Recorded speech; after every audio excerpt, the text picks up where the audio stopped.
नमस्कार रसिक हो. साहित्य जगताची सफर साहित्य रस बाय आरची राधा जस्ट फॉर यू ह्या उपक्रमात आपल्या सगळ्यांचं पुन्हा एकदा मनापासून खूप खूप खूप स्वागत. मंडळी, कसे आहात?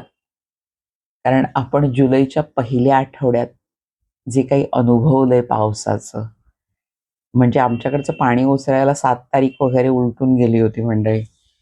आणि अशा वेळी फक्त बाहेरचं पाणी बघणं आणि घरात शांतपणे जे काय असेल ते शिजवून खाणं, कॉफी, ब्लॅक कॉफी, टी, काही असेल ते चहाचा वाफाळता कप घेऊन बाहेर फक्त बघत राहणे इतकंच आपल्या हातात होतं, अशी परिस्थिती होती मुंबईमध्ये.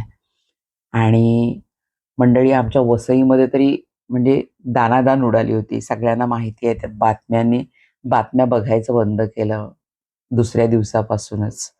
अ, कारण अशा गोष्टी बघितल्या की प्रचंड आणखी काहीतरी डिप्रेशन यायला लागतं. आणि काय, बाहेर जायला वाव नाही, काही कनेक्शन नाही.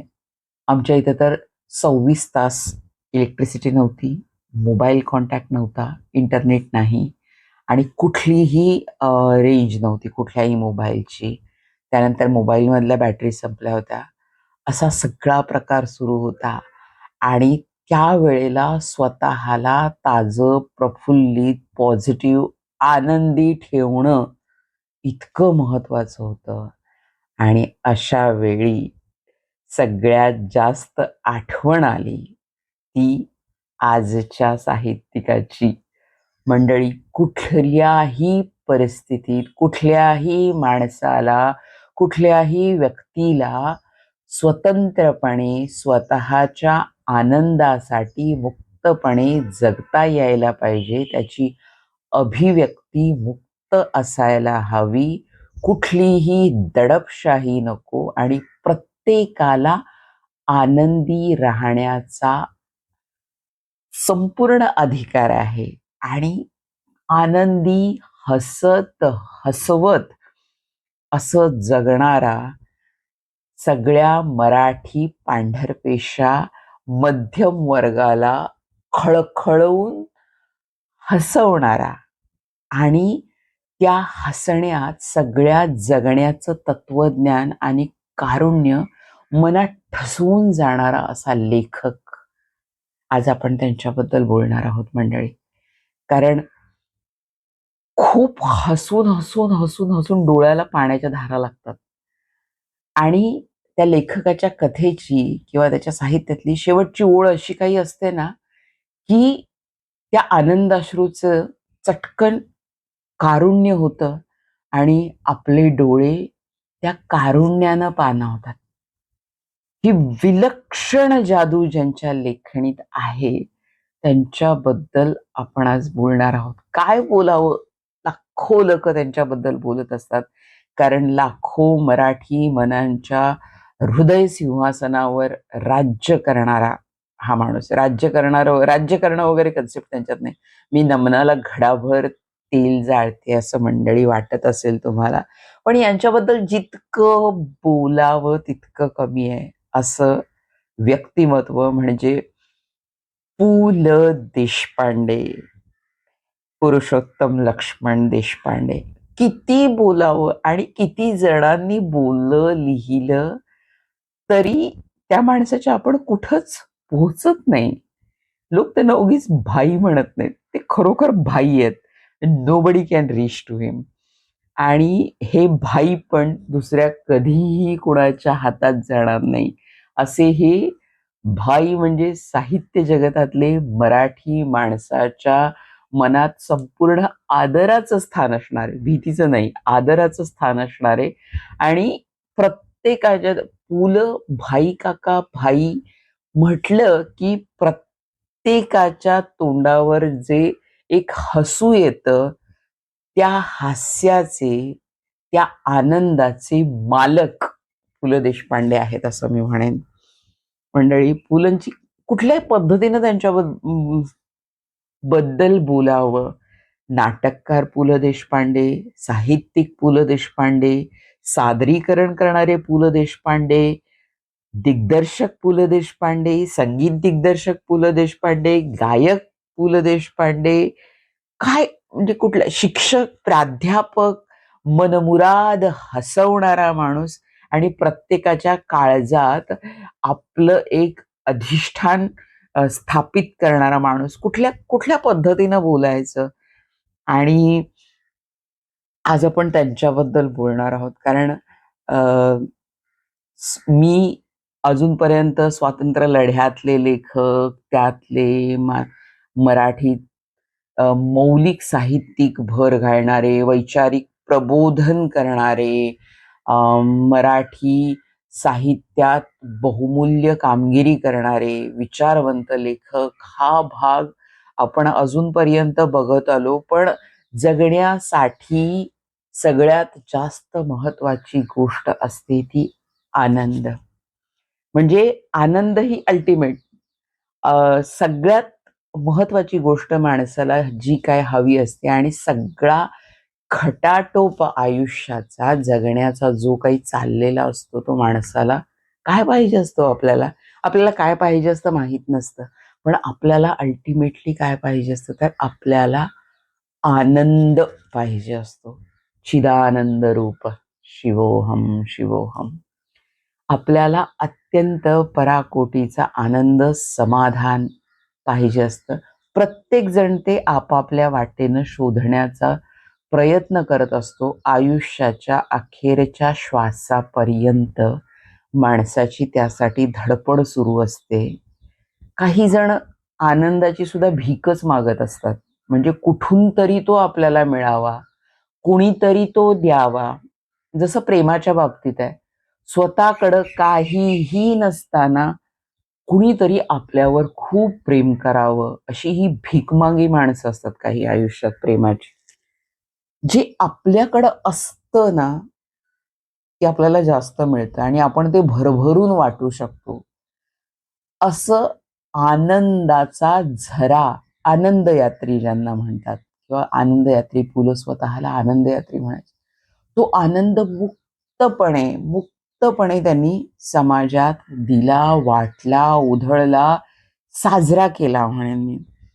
तर असं एखादं आनंद वाटणारं माणूस, त्याच्या मुळाशी काय काय असतं, किती किती असतं.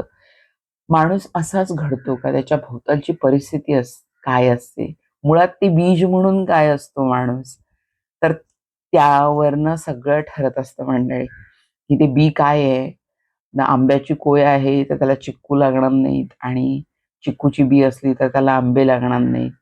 आणि बी त्यानंतर त्यात जी रुजणारी ही रुजायला पोषक अशी माती, आणि त्यानंतर मग वरचं हवामान, सूर्यप्रकाश, पाऊस वगैरे हे सगळं जेव्हा मिळतं तेव्हा एक झाड, आणि ती योग्य माती त्या झाडाला मिळणं, ह्या गोष्टी खूप महत्वाच्या असतात. मग ते झाड वाढतं, फोपावतं, बहरतं, फुलतं, फळाला येतं, आणि मग त्या झाडाभोवती सगळी जमतात त्याचा विविध प्रकारे आस्वाद घ्यायला. ही प्रक्रिया सोपी नसते खरं तर.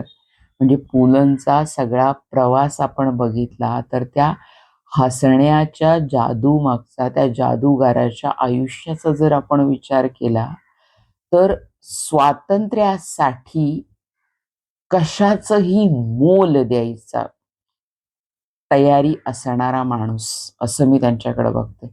पु ल खूप आयाम लोकांसमोर मांडलेले आहेत. त्यांची कथाकथन केली, काहीही केलं असेल तरी मी माझी बघण्याची, पु लंच्याकडे बघण्याची एक असेल, माझी समज असेल त्या पद्धतीनं मी बघते. त्यांच्यातल्या साहित्यिकापेक्षा त्यांच्यातला सादरीकरण करणारा अचाट नट म्हणेन मी. अचाट म्हणजे इतकं फ्लेक्सिबल. आत्ताची पिढी किंवा ही पिढी आपण मिस्टर बीन्स वगैरे असं आनंदानं बघतो, काय कौतुक करतो त्यांचं सगळं, कारण आहे कौतुकास्पद आहे निश्चितच. पण ती सगळी फ्लेक्सिबिलिटी जे काही असेल ते इतक्या वर्षांपूर्वी पुलंनी आपल्याला इतकं भरभरून दिलेलं आहे, इतकं भरभरून दिलेलं आहे. आणि आपण कृतज्ञता कशी व्यक्त करायची मंडळी त्यांची? हां, कारण मराठमोळ्या मराठी मनाला, मध्यमवर्गीय मनाला सगळं दुःख, सगळ्या चिंता विसरायला लावून मन मोकळं, मनमुराद हसवणारा लेखक हा. आणि त्यांचं स्थान कोणी नाही घेऊ शकत. पण त्या माणसाची जडणघडण होत असताना ते ज्या ज्या परिस्थितीतून गेलेत त्याच्याबद्दल अजिबात वाकडा शब्द नाही किंवा काही नाही. ती सांगताना सुद्धा ते इतक्या अशा पद्धतीनं व्यक्त करतात की आपल्याला हसू येत राहतं. म्हणजे दामले मास्तरच्या छड्या सुद्धा त्यांच्या तोंडनं ऐकतो त्यावेळेला आपण हसतो. आहे ना, त्यांच्या जोगेश्वरीच्या शाळेतल्या त्यांचं जीवन ऐकताना आपण हसतो. का हसतो आपण?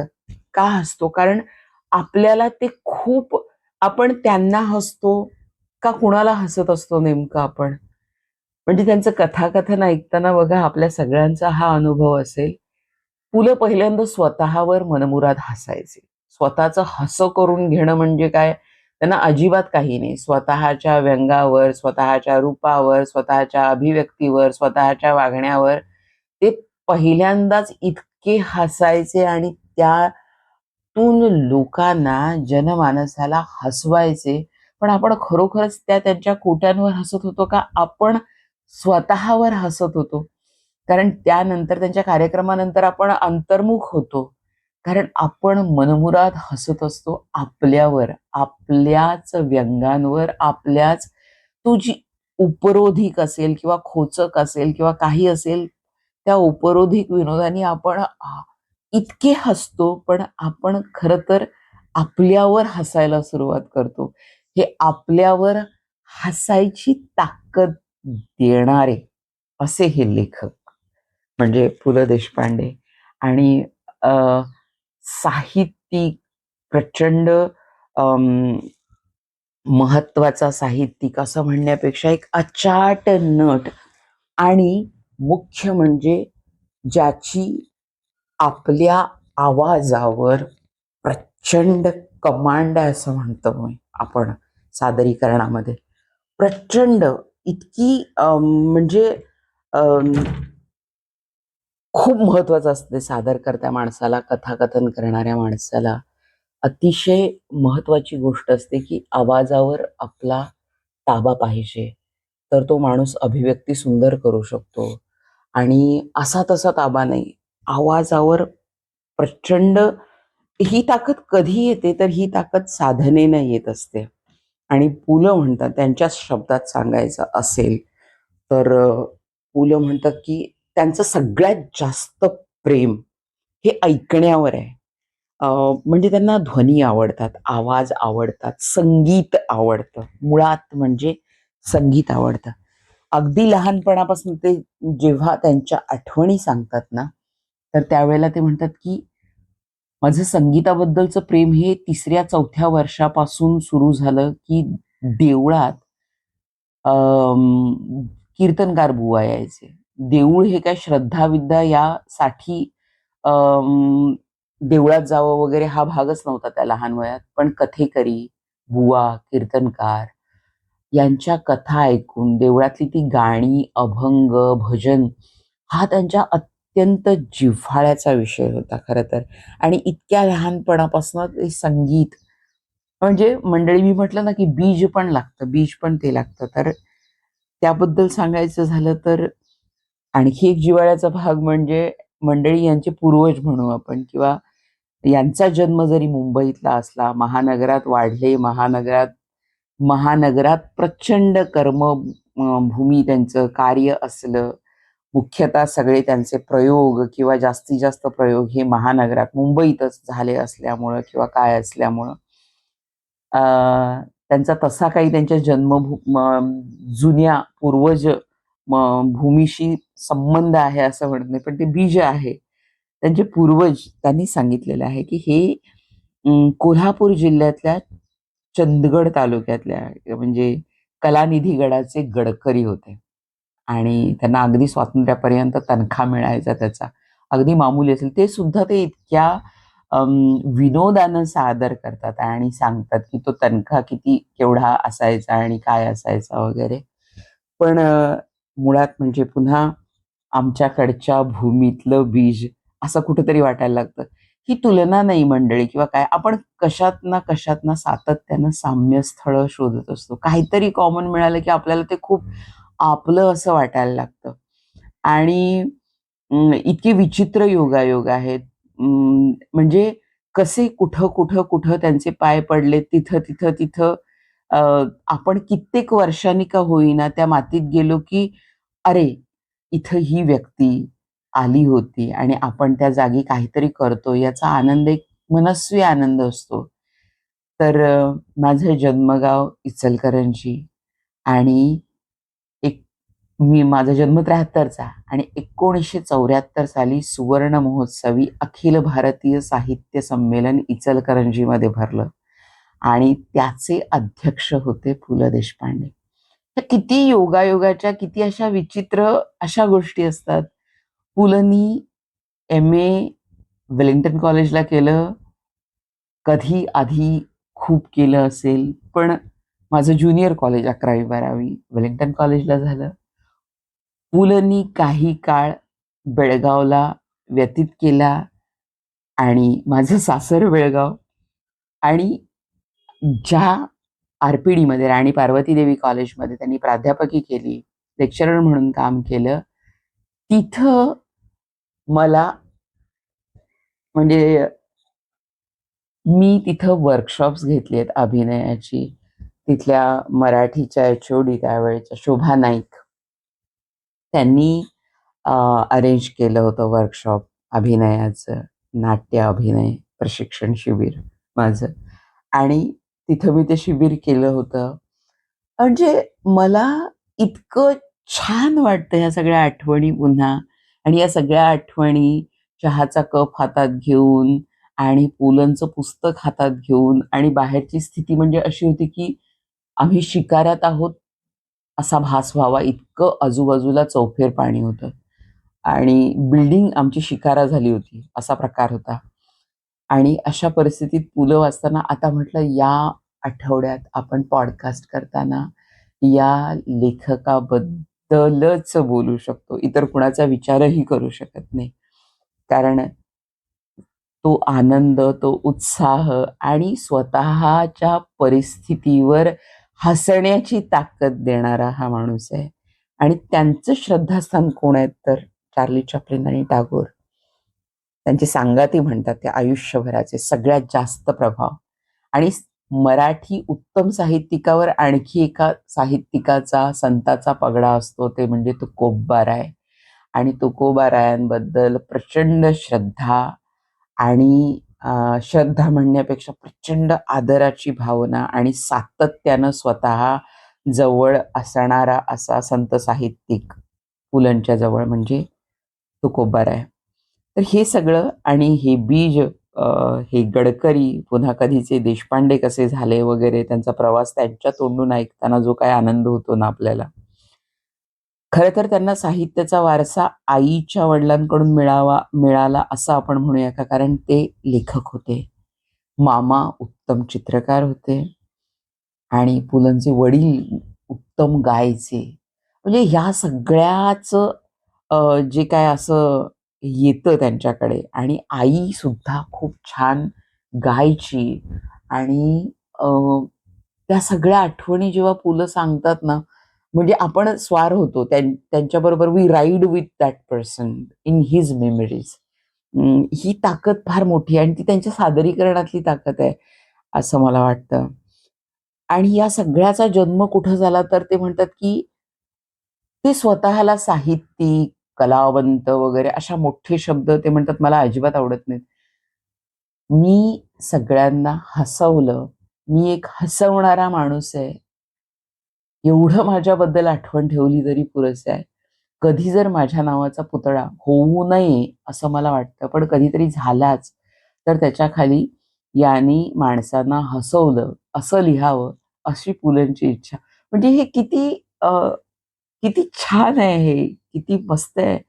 आणि अशा माणसाबद्दल आपण काय, सगळ्यांना पाठ आहेत त्यांच्या गोष्टी, त्यांची कथाकथनं, त्यांच्या गोष्टी, त्यांचे लेखन, जे मराठी साहित्यात अभिरुची असणारी माणसं आहेत.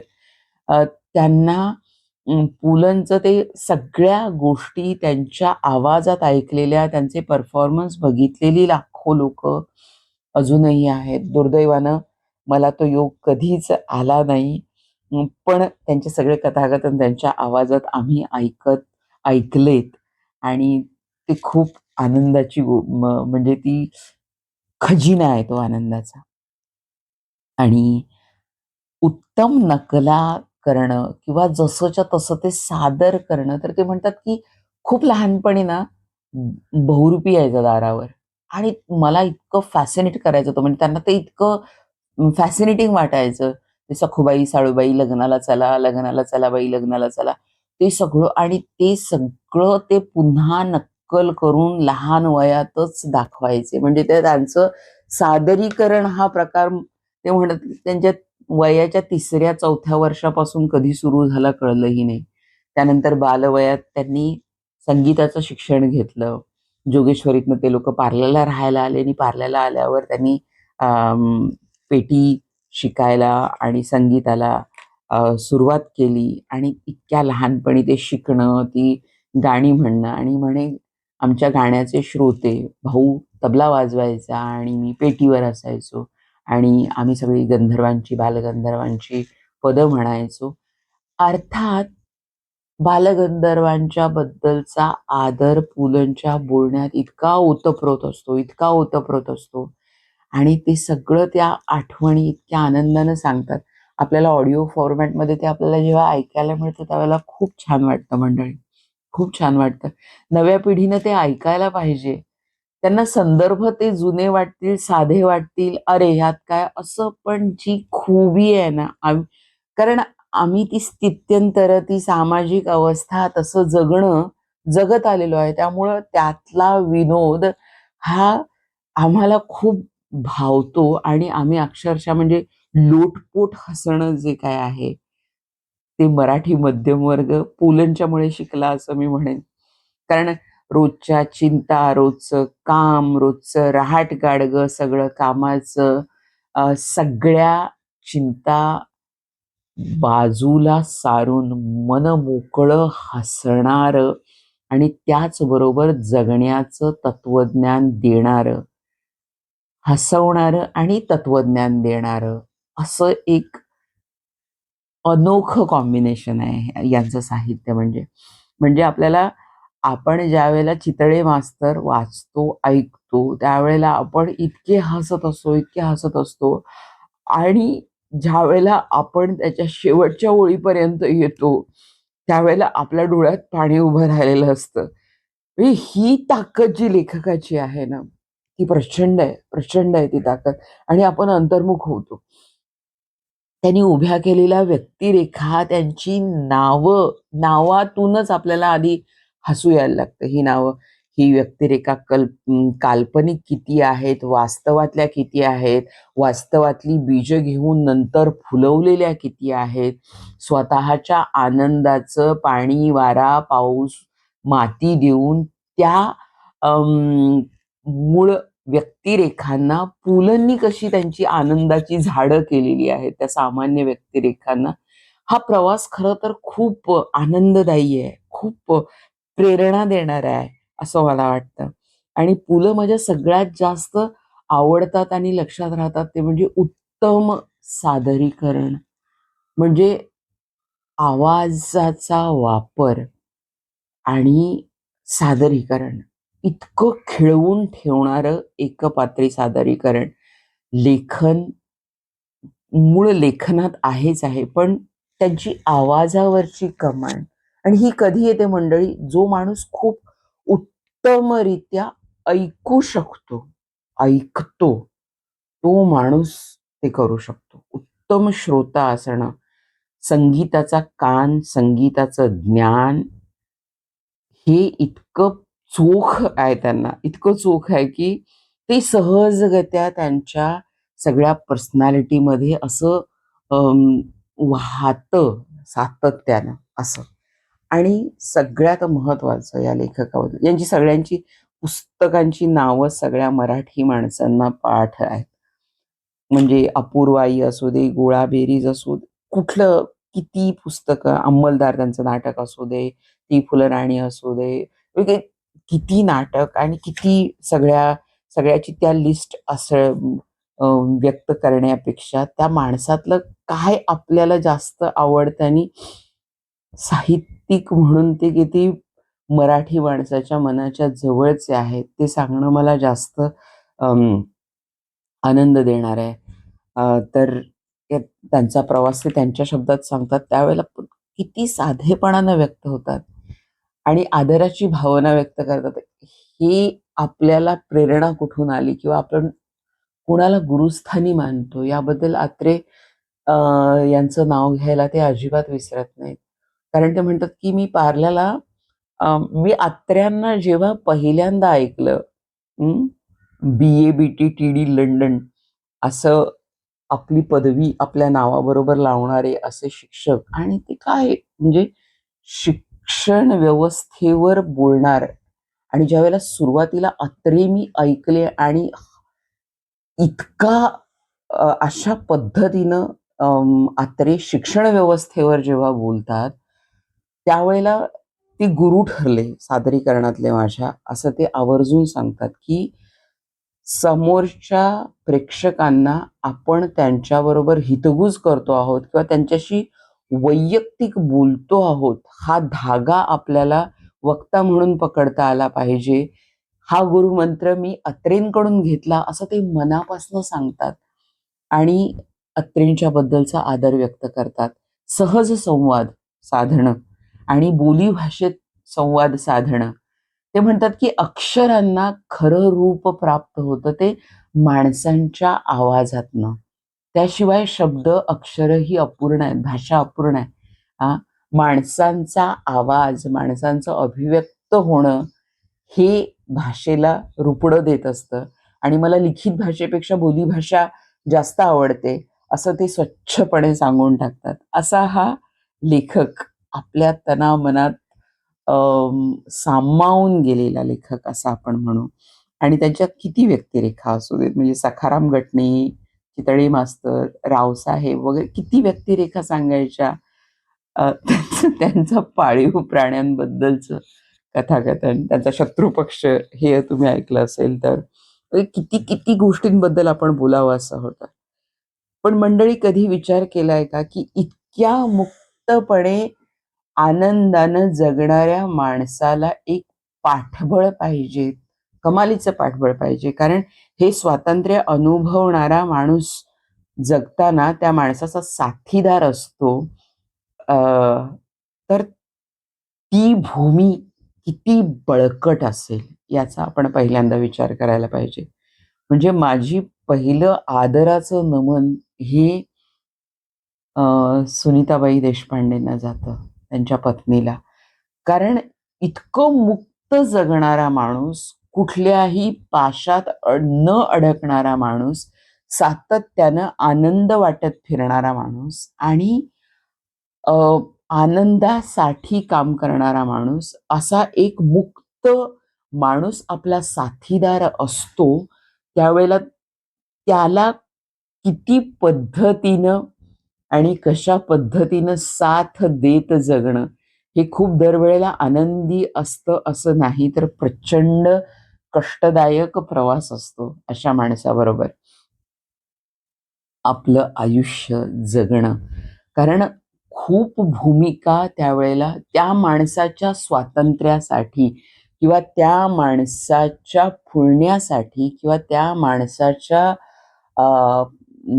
एक्सपॅन्शनसाठी म्हणूयात आपण, कोणतरी सातत्यानं एक प्रचंड मोठं पाठबळ, एक साथ अशी जी असते ती सुनीताबाईंची असते. त्यांच्या पर्सनॅलिटीमध्ये मला सुनीताबाई जास्त दिसतात असं म्हटलं तर वावगं ठरणार नाही. कारण त्याच्या पाठीमागं ती प्रेरणा आहे, ती सबंध पाठबळ आहे, ते सगळं त्यांच्या अपरोक्ष जे काही सगळं येतं ते झेलण्याची एक ताकद सुनीताबाई आहेत असं मी म्हणेन.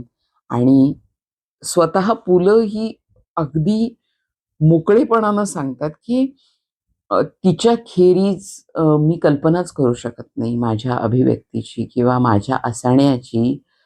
ती माझ्या आयुष्यात माझी साथीदार म्हणून आली, माझ्याबरोबरची सहनायिका म्हणून आली असेल, माझ्याबरोबरची कलाकार म्हणून असेल, माझी मॅनेजर म्हणा, माझी अकाउंटंट म्हणा, माझी मार्गदर्शक. हे मला खूप महत्वाचं वाटतं. हे त्यांच्या तोंडून आलेलं आहे. माझी मार्गदर्शक, कलेतील सहकारी आणि एक पत्नी म्हणून जेवढ्या काही खस्ता, घराची स्त्री म्हणून, बाई म्हणून ज्या काही सगळ्या संसारासाठी खस्ता खाव्या लागतात, त्या आनंदानं खस्ता खाणारी अशी बहुआयामी व्यक्तिमत्वाची साथीदारीण सुनीताबाई देशपांडे म्हणजे. आणि स्वतः एक उत्तम कलाकार, उत्तम लेखन करणारी आणि उत्तम माणूस म्हणेन मी त्यांना, की काव्य आहेत त्या. पुलंच्या जगण्यातलं काव्य कोण असेल तर सुनीताबाई देशपांडे आहेत असं मी म्हणेन. आणि ते पाठबळ, ती साथ, त्यांच्या या हे जे आनंद यात्रेतली सहप्रवासी, जी सहकारी, अर्धांगिनी, हा म्हणजे पुलंच्या संपूर्ण अस्तित्वाला एक सुनीताबाईंचं वलय असं म्हटलं तर मी हे माझ्या पद्धतीने बोलते. हे कुणाला पटो न पटो, प्रत्येकाची मतं वेगळी असतील, पण पुलंच्या असण्याला सुनीताबाई देशपांडेंची बैठक आहे असं म्हटलं तर वावगं नाही. आणि मला त्यांच्याबद्दल प्रचंड आदराची भावना आहे. आणि या दोघांच्यातला एक कॉमन थ्रेड, की त्यांना सतत त्यांच्या आयुष्यात आनंद देणारा, या आनंद यात्रींना आनंद देणारा भाग म्हणजे कविता वाचनाचा. कुठल्याही सुखदुःखाच्या प्रसंगाला एकत्र बसून दोघांनी कविता वाचायच्या. ही किती सुंदर आहे. म्हणजे आपण कल्पना करू शकतो अशा जगण्याची, अशा सहजीवनाची. आणि जे त्यांचे जवळचे मित्र सहकारी आहेत त्यांनी ते बघितलेलं आहे, अनुभवलेलं आहे.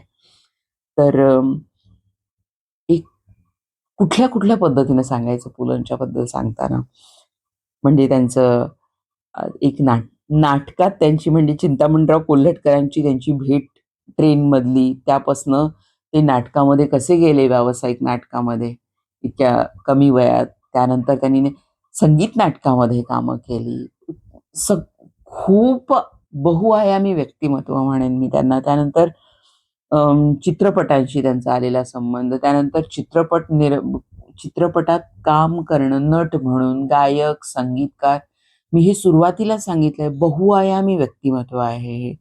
म्हणजे ते आठवणी सांगताना सांगतात, की मोगल रांगणेकरांनी मला कसं सहन केलं असेल कुणास ठाऊक वगैरे असं म्हणतात. पण त्या संगीत नाटकातून पडेल ते केलंय. म्हणजे पडेल ते केलंय म्हणजे असं नाही, की सगळ्या कलाक्षेत्रांना त्यांनी म्हणजे मनमुराद सहल केली आहे त्यांनी. साहित्य, कला, वाचन, संगीत या सगळ्या क्षेत्रातली मनमुराद सहल केली.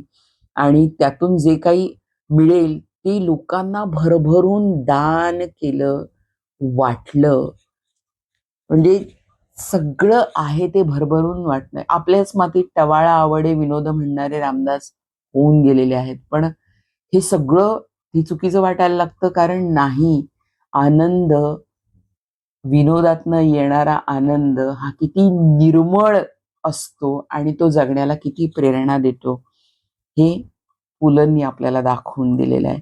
आणि आपल्यातलाच एक सामान्य माणूस म्हणून आधी स्वतःवर स्वतःच भरभरून हसून मग त्यांनी आपल्याला खोचकपणे मराठी माणूस, मराठी मुख्यतः पांढरपेशा माणूस म्हणूयात आपण, मध्यमवर्गीय माणूस म्हणूयात आपण, बुद्धिवादी माणूस म्हणूया आपण, वाचक वर्ग जो समजतो स्वतःला, तो माणूस म्हणूया आपण. त्यांना सातत्यानं हसवण्याचं काम हे पुलंच्या साहित्यानं केलेलं आहे, पुलंच्या सादरीकरणाने केलेलं आहे.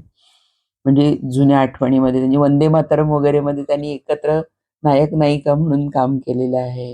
अशी कितीतरी आठवणी पुलंच्या आपल्याला ऐकायला मिळतात, बघायला मिळतात.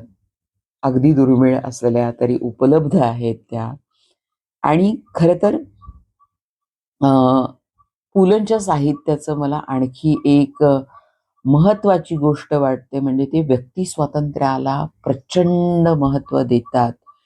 कुठल्याही प्रकारची हुकुमशाही, दडपशाही, विचारावर कुणाचा तरी पगडा, कुणीतरी कुणावर तरी आपले विचार सातत्यानं लादत राहणं किंवा कुठल्यातरी पगड्याखाली काम करणं, हे त्यांना अजिबात मान्य नाही. म्हणजे पुलंच्या बद्दल त्यांचे विरोधक म्हणावे किंवा प्रत्येकाला नावं ठेवणारी माणसं या जगात असतात. कुणीही कितीही काहीही असला म्हणजे तुकाराम कसे म्हणतात, की "लोक जैसा ओक धरिता धरवेना." त्यांच्या एका तुकारामांच्या अभंगामध्ये "लोक जैसा ओक धरिता धरवेना." तसाच प्रकार आहे. म्हणजे त्यांच्याबद्दल उपरोधिक बोलणारी मंडळीही जास्त आहेत. म्हणजे त्यांचा राजकारणात सक्रियपणे सहभाग नाही किंवा राजकारणाबद्दल ठामपणे बोलत नाहीत. किंवा स्त्री व्यक्तिरेखा अत्यंत कमी रेखाटल्यात त्यांनी, नगण्य आहेत. ते जास्त काही बोलत नाहीत त्याबद्दल किंवा त्यांच्या व्यक्तिरेखांबद्दल हे राहून गेलेलं आहे वगैरे. अशी खुसपट काढणारी मंडळी सुद्धा प्रचंड आहेत. पण त्यांनी म्हणजे अं, जे काही दिलंय आणि प्रत्येक जण आपापल्या चष्म्यातून बघत असतो. पण जो आनंद आणि जे हास्य त्यांनी लोकांच्या मनात पेरलेलं आहे, रुजवलेलं आहे, त्याला आपण कधीच नाकारू शकत नाही. म्हणजे त्यांचे जे कोणी टीकाकार असतील ते सुद्धा वगैरे म्हणजे काहीही म्हटले असेल, की त्यांनी कधी सीरियस लिहिलं नाही किंवा काय असं अजिबात म्हणजे एक झुंज वाऱ्याशी वगैरे त्यांचं नाट्य रूपांतर बघितलं किंवा काय. आणि त्यांनी पहिलं नाटक लिहिलं होतं ते तुकोबारायांच्या बद्दलचं जे नाटक, तुका म्हणे आता 1948चं नाटक. आणि दे मार पहिल्याच प्रयोगाला इतका पाऊस झाला होता आणि नाटकाला प्रेक्षक कमी होते. ते म्हणाले, की नाटक विनोदी असेल अशी अपेक्षा बाळगून आले होते लोक. कारण त्यांनी सादरीकरण हा त्यांचा पहिला पैलू आहे. संगीत हा त्यांचा आत्मा आहे. हे मी पहिल्यांदाच सांगितलं. त्यांनी लिहायला नंतर अभिरुची मासिकात सुरुवात केली. विनोदी लेखनानं सुरुवात केली आणि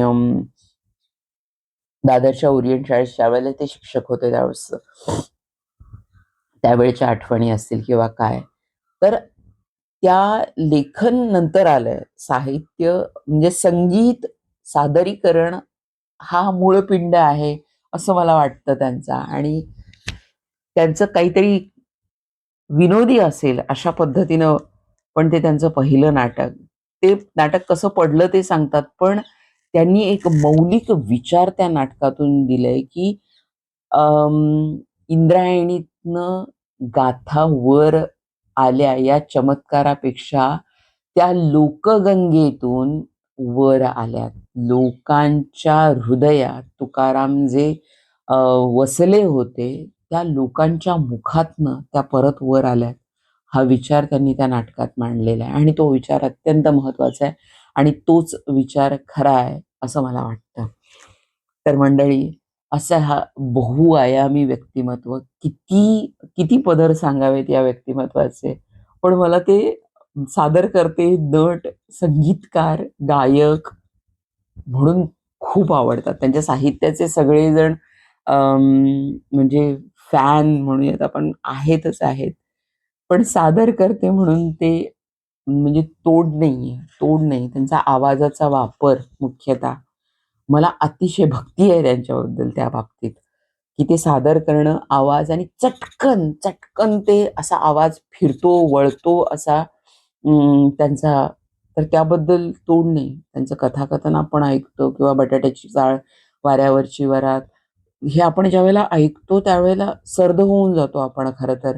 म्हणजे इतकं फ्लेक्सिबल माणूस कसं असू शकतो, इतकं बहुआयामी माणूस कसं असू शकतं असं आपल्याला वाटत राहतं. आणि दूरदर्शनवरचा पहिला निर्माता असं म्हणूयात आपण, की ज्यांना BBC मध्ये त्यांनी तो कोर्स केला आणि त्याचं सगळं ते प्रवास वर्णन लंडनचं, त्यांनी इंग्लंडचं अपूर्वाई या आपल्या पुस्तकातनं लिहिलं. हे सगळं म्हणजे मला पुलंच्या बद्दल सांगायचं तर सगळी पुस्तकं आणि ही जवळपास मराठी मनाला पाठ असल्यासारखी आहेत पुलंची. त्यांच्याबद्दल मला एक सांगायचं आहे, की अं, त्यांनी सगळं मराठी माणसाला माहिती आहे हे सगळं. त्यांनी भरभरून मदत केली आहे. त्यांच्या प्रयोगातून आलेल्या मानधनातून किंवा कशातून त्यांनी सातत्यानं लोकांना ज्या माणसांच्या आयुष्यातून आनंद दूर दूर कुठं उभा नाही, अशा माणसांना आनंद देण्याचं काम, त्या माणसांना हसवण्याचं काम, त्या माणसांच्या मुखावर स्मित आणण्याचं काम या लेखकानं माणूस म्हणून जास्त केलेलं आहे. त्यांनी जी जी कोणाला मदत केली, ज्या ज्या संस्थांना मदत केली, त्यावरून आपल्याला हा सगळा प्रवास त्यांचा कळतो. आणि अ, ती स्वतःबद्दल किंवा स्वतःच्या लेखनाबद्दल सांगतात.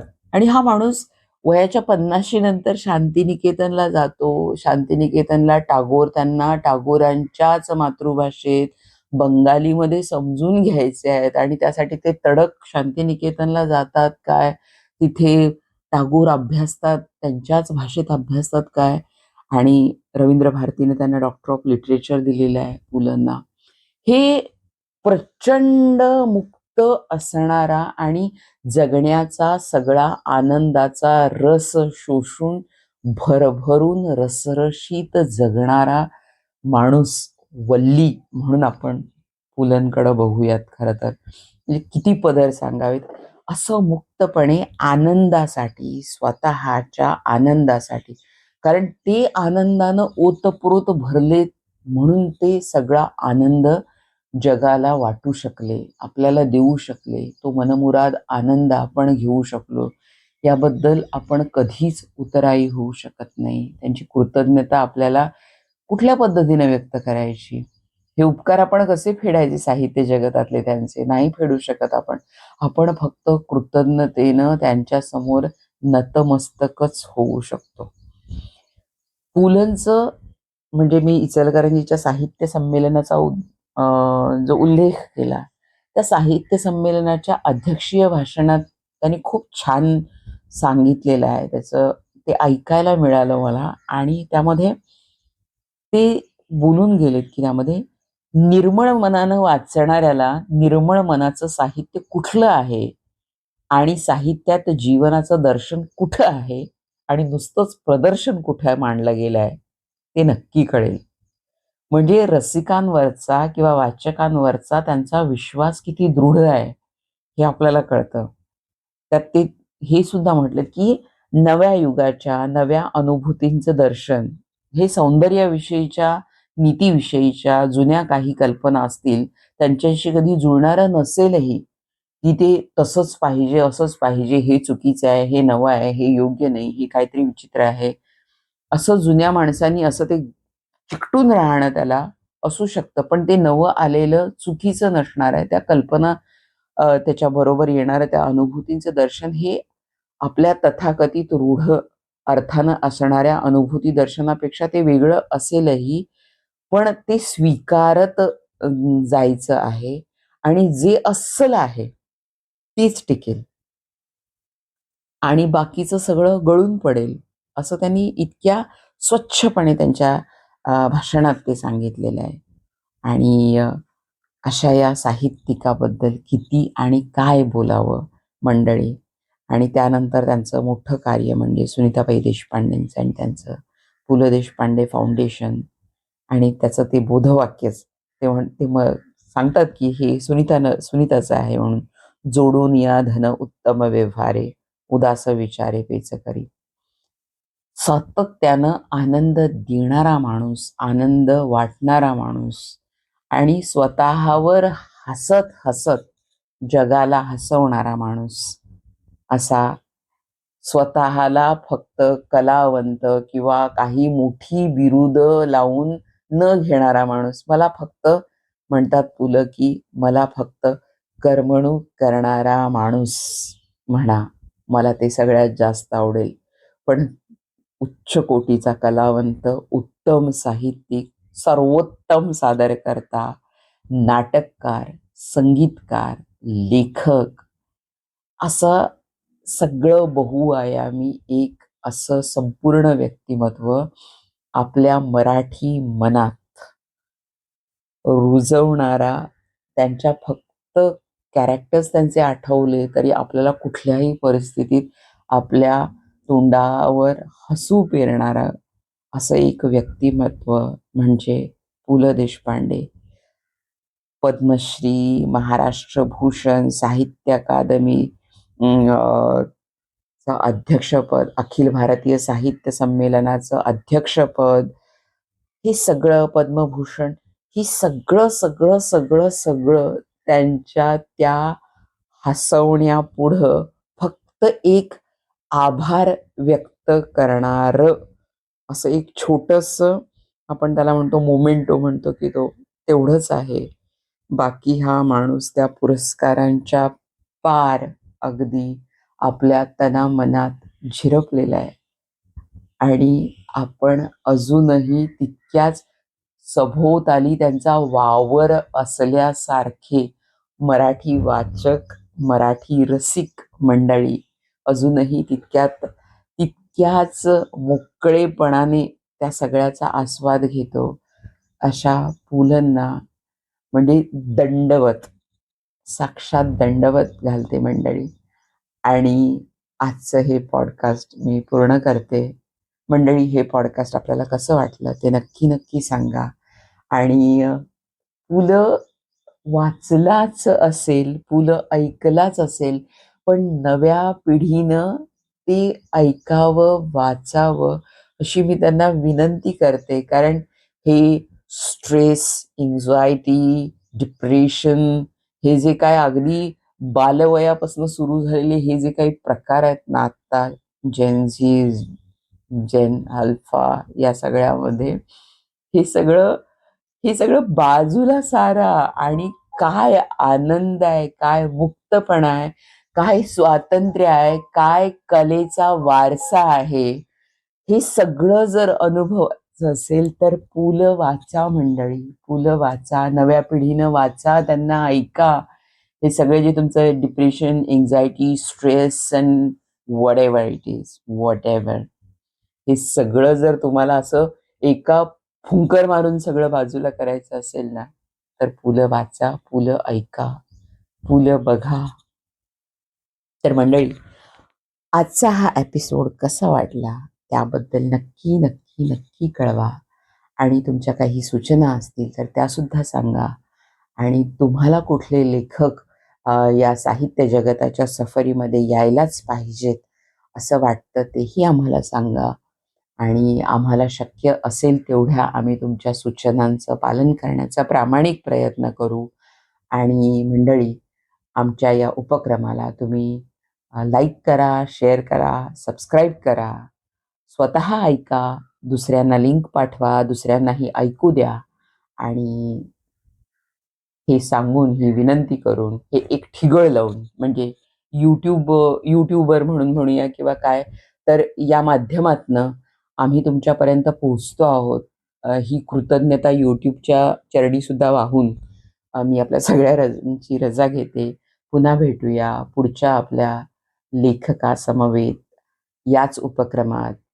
साहित्य जगताची सफर, साहित्य रस, बाय आरची राधा, जस्ट फॉर यू. नमस्कार.